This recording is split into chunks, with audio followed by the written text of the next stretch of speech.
Today, it's the second anniversary of the KyoAni fires, and I wanted to make a video about this. And this is probably the last time I'm going to make a video about this matter, because spoiler alert, KyoAni is back, baby. And they made fans all over the world really proud with their inspirational comeback. But before we dive into our celebration of this amazing studio, we have to stop by our favorite person of all time, Shinji Aoba, aka a 99-cent made in China Darth Vader reject that's been shitted out from Berserk's butthole. The reason why I wanted to stop by this monster is because his story after the fires is just so fucking weird and frustrating at the same time. I'm gonna take all you guys back to July 18th, 2019, as Aoba was carted away from the horrific scene of Kyoto Animation Studio 1 burning to the ground. He was yelling some stupid ass things such as, "They ripped me off," or "They stole my novel, so I set the fire." KyoAni later verified that they had no idea what Aoba was talking about. They did verify that he did submit his work for a prior KyoAni contest, but his work got quickly eliminated in the first round, and on top of that, had no similarities whatsoever to past KyoAni projects. Aoba was quickly taken to Kindai University Hospital, which was located in Osaka, and when he first arrived, Dr. Takehiro Ueda was pretty shocked. This was because Aoba had third-degree burns across 93% of his body, and his body temperature was below 34 degrees Celsius. But when Dr. Ueda found out that this man was the very man who caused the horrific KyoAni fires, he was determined to persevere his life so that he could face justice in court. The doctor later recalls, all I wanted to do was save him, so this case does not go unsolved. Because no person wanted to donate their skin to Aoba, and rightfully so, Dr. Ueda carried out a cutting-edge method of skin grafting where he would take a small portion of Aoba's skin that was unburned under his waist and transplant that cultured skin to other parts of his burned body. Even though justice has not been served yet to this monster, at least he had to go through the absolute excruciating pain of getting 90% of his skin peeled and transplanted on 5 total surgery operations. Now, I want to give all my roses to Dr. Ueda because, like the lawyer Daisuke Okeda, who I covered in my last KyoAni video, this doctor was a real MVP. Drop that John Wick quote because for a literal month, Dr. Ueda woke up every 2 hours in the night to check on Aoba's condition. This sheer determination paid off because in August 2019, Aoba gained consciousness and he was finally able to speak again during September 2019. Now, this story kind of gets scary because you could see how much Aoba brushed off his involvement in the massacre he incurred a month prior. Actually, what was really scary for me was that he was extremely polite in his language and often expressed gratitude to the nurses. I mean, this plays into the whole narrative that even the most sickest bastards can be integrated naturally within crowds and pass off as completely normal people. And what kind of disgusted me to a deeper level and hate Aoba even more was how nonchalant he was during the recovery process. He would be talking about his favorite music group, his favorite food, and he even started flirting with one of the specific nurses. There are people dying, family and friends heartbroken, and this very person who caused that chain of pain is in a hospital acting like he's shooting some kind of K-drama sitcom. Well, the Kyoto police put an end to his foolishness when they finally arrested Aoba on May 27th, 2020. Then Aoba was transported to Kyoto Fushimi police station and he was investigated. And man, even more sickening news got uncovered. He opens up with the quote, "I had a grudge against KyoAni, and I thought that if I sprayed gasoline all around the building, I could kill more people. So that's why I did that." We even learned the exact scene that Aoba was referring to when he made the outlandish claims that KyoAni was copying from him. That very scene is from episode 5 of the series of Tsurune. where two characters were casually talking about discount meat at a grocery store. I want you guys to sit with this. This 2-minute and 25-second sequence of the most generic of generic anime tropes is what set off the massacre of 33 people. When the police told Aoba how many people passed away from his actions, he looked at them motionless and simply stated, "Oh, is that so?" Honestly, at this point, just send this man to the firing squad, like shake my fucking head.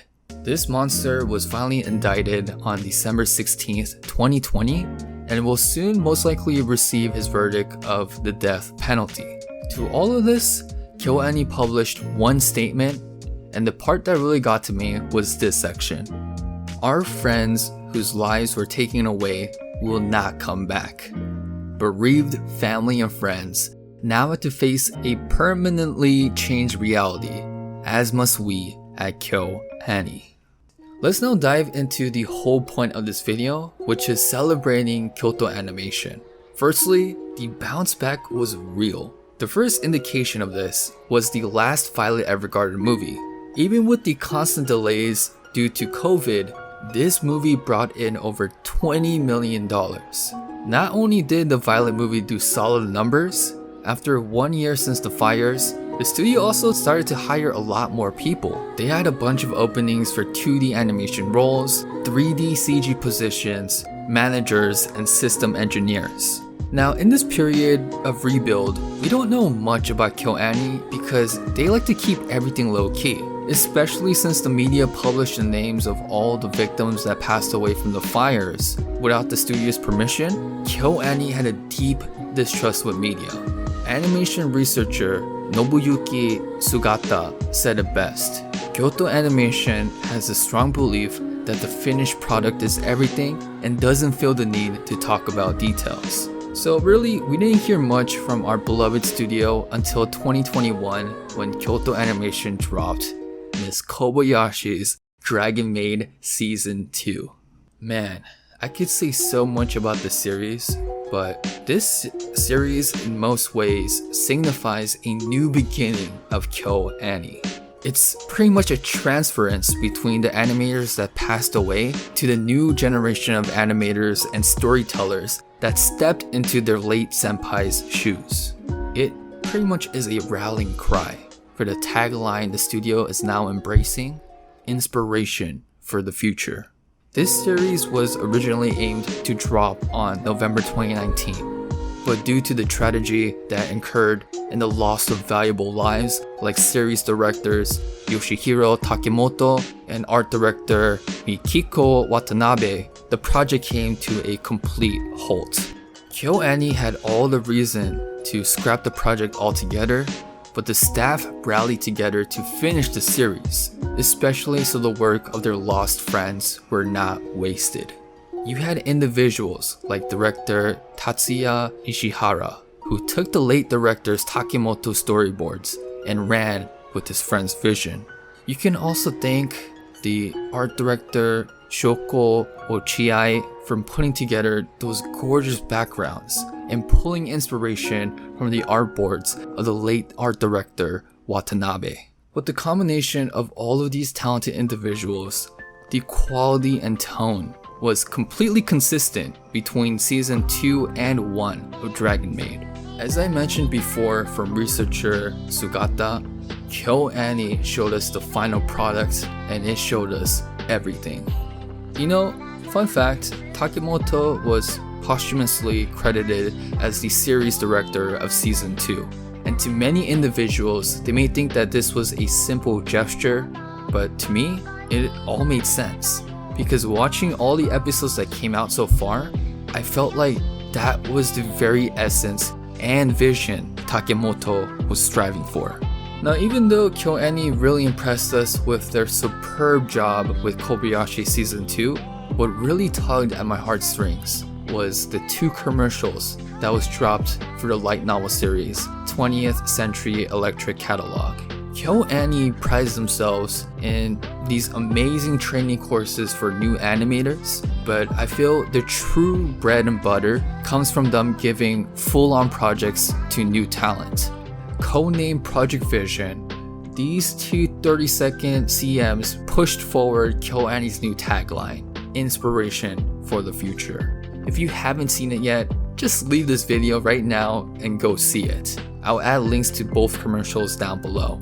The commercials themselves may seem rough around the edges, especially in contrast to the god-tier commercials KyoAni put together in the past for series like Violet Evergarden. But very quickly, you feel the passion of the new staff that was poured into this project. You come across people like character designer and animator director Aya Hikata, whose only past experience was cleaning up key animation. And you go down the credit list, you see animators with no experience whatsoever, such as Aoi Matsumoto, Momoka Yoshizuki, Mai Issei, Yasuke Miyahara, and Kakekuru Isokawa. And when you just go down this full staff credit list, I can't help to think about the late animator, 22-year-old Yuka Kazuma, who was hired straight out of college. We might never get to see the amazing work she is able to produce because she's no longer on this earth, but when you see these projects like Project Vision, I can't help to think this beautiful project was in some way an endearing tribute to the ones that passed away 2 years ago. It's unfortunate too, because after the Violet Evergarden movie dropped, many veteran animators stepped down from their positions because they just needed a fresh start from a place that brought them so much pain. So a lot of worry was spurred about, because how could KyoAni possibly continue to put out amazing projects like K-On!, Violet Evergarden, Free, Sound Euphonium? People were worried. But when you see projects like Dragon Maid Season 2, and especially the completely new staff killing it with Project Vision commercials, you can't help but smile and tell Kyoto Animation, welcome back.